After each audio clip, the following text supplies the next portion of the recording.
The White House believes that Russian dictator Vladimir Putin may violate the commitments he has made. According to NBC News, citing sources, this is evidenced by recent statements from Russian Foreign Minister Sergei Lavrov.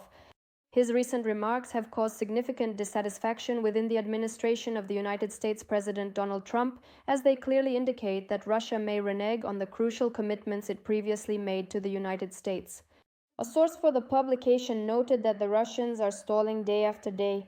It truly gives the distinct impression that this is merely just a simple game, which would undoubtedly irritate any sitting president, but especially someone as prominent and influential as President Donald Trump.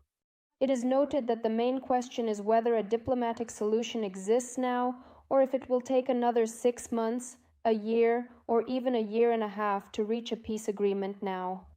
Earlier, the foreign minister of the aggressor country, Sergei Lavrov, stated that a meeting between Putin and Zelenskyy is not planned, as there is no appropriate agenda for it.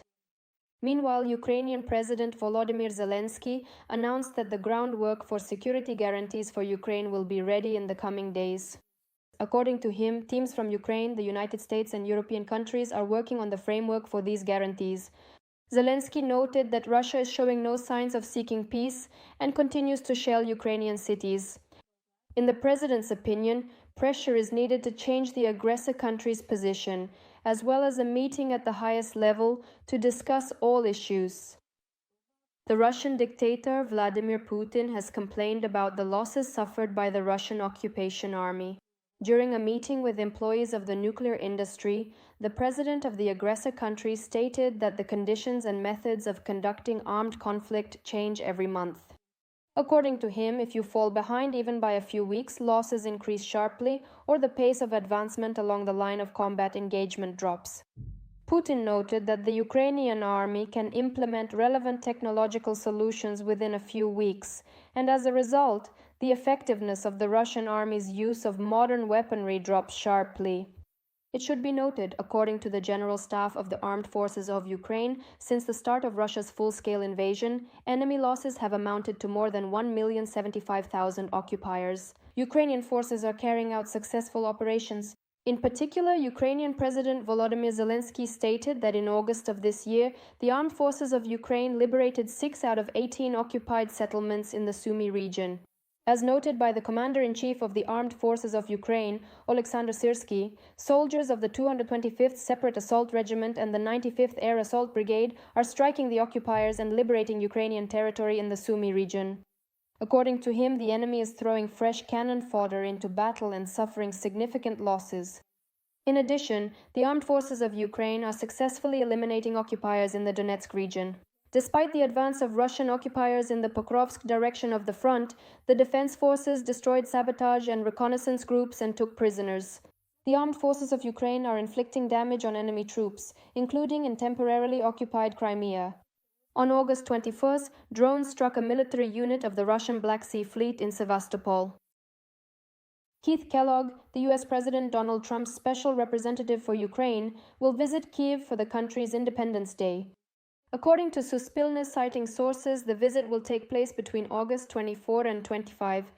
His agenda includes a meeting with the President of Ukraine, Volodymyr Zelenskyy, as well as participation in a prayer breakfast. In addition, Trump's personal spiritual advisor, Pastor Evangelist Mark Burns, will also come to Kyiv. On X, he announced that he is traveling from South Korea to Ukraine. As stated by the first deputy head of the Ministry of Foreign Affairs of Ukraine, Serhiy Kislitsia, Volodymyr Zelenskyy is ready to discuss the issue of territories along the current front line, but only during a bilateral meeting with Putin. According to him, regarding the territorial issue, the president is guided by current legislation and public opinion, and society is categorically opposed to exchanging Ukrainian land for peace. The head of state himself, during events dedicated to Ukraine's State Flag Day, stated that he would not give Ukrainian land to the occupiers. Meanwhile, as reported by The Times, Western allies, together with the Trump administration, are developing a plan to ensure Ukraine's security. In particular, military leaders are considering 4 options for security guarantees. Among the possible scenarios is the training of troops in Ukraine by European allies. This mission will be accompanied by arms deliveries. The coalition also intends to patrol Ukraine's skies using fighter jets, as well as to ensure the security of shipping in the Black Sea. The second option involves air defense. With limited guarantees from the United States, Europe will primarily focus on aerial patrols and drone reconnaissance missions. The third is the extension of NATO's Article 5 to Ukraine. Another scenario envisions a bilateral mutual defense treaty with the United States. This format is already in place in America's relations with Japan and South Korea. On August 24th, Ukraine celebrates Independence Day. Exactly 34 years ago, the Supreme Soviet of the Ukrainian SSR adopted the Act of Declaration of Independence of Ukraine, creating a sovereign state. World leaders and representatives from many countries came to Ukraine to congratulate it on the holiday. Today, Reason is with us here. Today with us here are Canadian Prime Minister Mark Carney, Special Representative of Trump General Keith Kellogg, the Defense Ministers of Sweden, Denmark, Romania, Lithuania, Latvia, Canada, and the British Minister for Veterans Affairs. The American people, President Donald Trump and Secretary of State Marco Rubio, congratulated Ukraine on Independence Day, expressing hope for future sovereignty. Trump emphasized the need to end the war through negotiations, while Rubio expressed hope for continued partnership in the fields of economy and security. President of the European Commission, Ursula von der Leyen, in her congratulatory message, emphasized the EU will stand with Ukraine for as long as it takes. Ukraine was also congratulated on Independence Day by UK Prime Minister Keir Starmer, German Chancellor Friedrich Merz, and Finnish President Alexander Stubb. We will continue to steadfastly support Ukraine for as long as it truly takes. I sincerely wish Ukraine a peaceful, prosperous, and enduring future. Glory to Ukraine! Lithuania's president and Moldova's foreign minister also congratulated Ukraine on Independence Day in Ukrainian. Turkish President Erdogan noted in his message that comprehensive cooperation between Ankara and Kyiv grows stronger every year.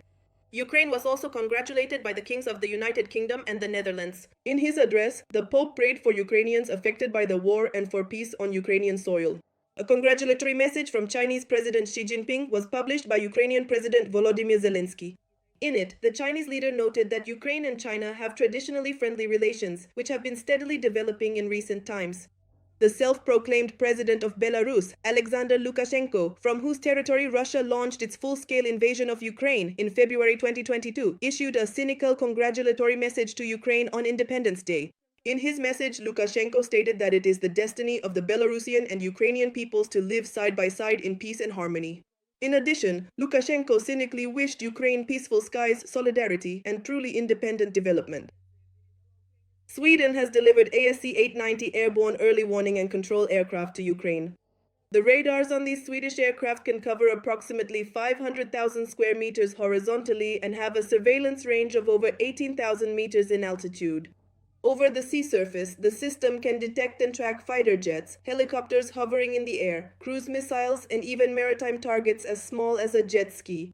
Meanwhile, the defense ministers of Ukraine and Sweden have agreed on the joint production of defense products in both countries. The administration of US President Donald Trump, in turn, has approved the sale to Ukraine of 3,350 extended-range attack munition-guided air-launched missiles, which are expected to be delivered to the front within the next few weeks. According to the Wall Street Journal, citing sources, the use of these missiles, which have a range of between 240 and 450 kilometers, will require approval from the Pentagon. The Prime Minister of Canada stated that his country will provide Ukraine with $1 billion worth of weapons. The package will include the transfer of drones, ammunition, and armored vehicles. At the significant G7 summit held in June, Canada officially pledged an additional $2 billion in crucial military aid to support ongoing efforts. Today, I am incredibly proud to formally announce that more than $1 billion of this substantial amount will be specifically allocated to significantly strengthening your vital arsenal by supplying essential drones, crucial ammunition, and robust armored vehicles, all of which will arrive as early as next month. The Canadian Prime Minister also announced that the countries will provide tens of millions for emergency aid, the construction of bomb shelters, as well as for countering cyber attacks. As a co-chair of the International Coalition for the Return of Ukrainian Children, Canada will significantly strengthen its cooperation with Ukraine, its European partners, and the United States to ensure the immediate and unconditional return of all these children. In addition, it has become known that Norway and Germany will pay for 2 Patriot systems with missiles for Ukraine. China has announced its readiness to send troops to Ukraine as part of a peacekeeping mission. European diplomats have reported this to the Welt am Sonntag channel, citing reliable sources within the Chinese government. It is specifically noted that Beijing will indeed take such a step if the peacekeeping forces are deployed on the basis of a formal United Nations mandate. At the same time, China's initiative has elicited a mixed reaction among European diplomats. It is noted that Beijing's participation in the peacekeeping mission could accelerate the deployment of international forces to monitor the peace process. At the same time, some EU officials fear that China may want to spy in Ukraine and, in the event of a conflict, take a pro-Russian stance. As is known, China maintains neutrality regarding the full-scale war waged by the aggressor country Russia against Ukraine and continues to foster friendly relations with Moscow. On August 31st of this year, the Russian dictator Vladimir Putin is planning to visit China. This was previously stated by Yuri Ushakov, the Kremlin ruler's aide on international affairs. The Russian and Chinese leaders will meet in China during the Shanghai Cooperation Organization summit and will also hold bilateral talks. It is worth noting that European officials are discussing a plan to send British and French troops to Ukraine as part of a peace agreement. At the same time, about 10 European countries have declared their readiness to send their troops to Ukraine. In particular, Denmark, Finland, Estonia, and Lithuania are considering sending troops. Turkey may send its military to Ukraine in the event of a peace agreement being signed in order to prevent a recurrence of Russian aggression. This was stated by Ukraine's ambassador to Turkey, Nariman Celyal, during a television marathon. The Turkish side. Turkey is one of more than 10 countries that are already carefully considering the potential possibility of sending their military forces to Ukraine as a crucial and stabilizing factor to provide essential guarantees against the potential recurrence of Russian aggression in the unfortunate event of a peace agreement. Celyal also noted that Turkey is fully ready to join in the vital efforts of demining the Black Sea and all Ukrainian territories.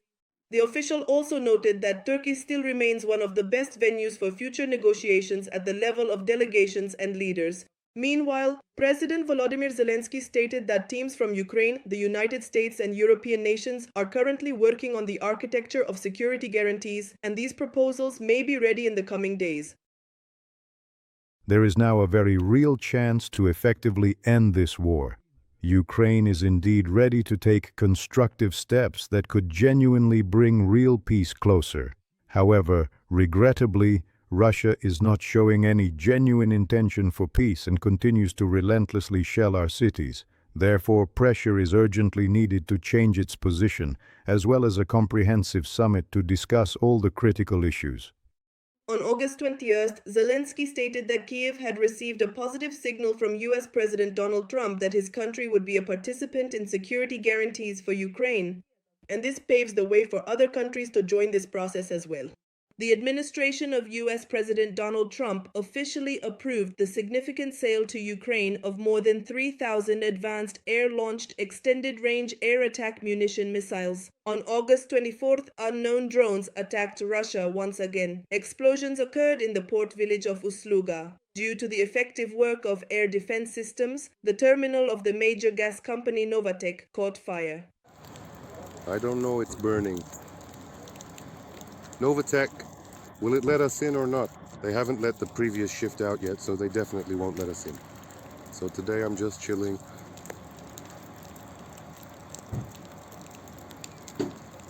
The export port of Usluga is the largest seaport in Russia on the Baltic, through which oil, gas, coal, fertilizers, and grain are exported. It receives the largest ships and allows bypassing the Baltic ports, playing a strategic role in trade and logistics. Meanwhile, things were also tense in Syzran, Russia. Eyewitnesses reported hearing more than 20 explosions in the city. It was also reported that the Syzran oil refinery was under attack, which is one of the key enterprises of the Russian Federation in the war against Ukraine. It was also loud in Moscow and St. Petersburg. The airline Rossiya was forced to adjust its flight schedule due to restrictions on the arrival and departure of aircraft at airports in central Russia and St. Petersburg. Meanwhile, the Ukrainian armed forces established control over the village of zelenskyy in the Donetsk region. Ukrainian defenders also pushed back Russian occupiers near the village of Andriivka in the Sumy region. This was reported by the Deep State Project. Earlier, Russian troops broke through Ukrainian defenses in the Donetsk region and advanced at least 6 miles deep into the territory. However, the Ukrainian army foiled the enemy's plan, writes the Telegraph. On August 12th, Azov Corps forces launched a counterattack, which the General Staff called active measures. Within just a few days after the offensive, Russian soldiers found themselves completely surrounded by the Azov Corps, which is one of Ukraine's elite and highly effective units. This significant incursion, one of the deepest since the strategic transition to a war of attrition, quickly turned into a profoundly costly and ultimately deadly failure. Earlier, analysts from the Institute for the Study of War reported that the defense forces had made gains in the Pokrovsk direction. Ukrainian fighters likely cleared several settlements near Dobropilya and drove the Russians out of the areas of Veselov and Kurskove. The liberation of Rubizhne, Novovodyane, Petrovka, and Zoloty Kolodys has also been confirmed. Subsequently, Commander-in-Chief Oleksandr Syrskyi confirmed that 6 settlements in the Pokrovsk direction have been cleared of Russian occupiers.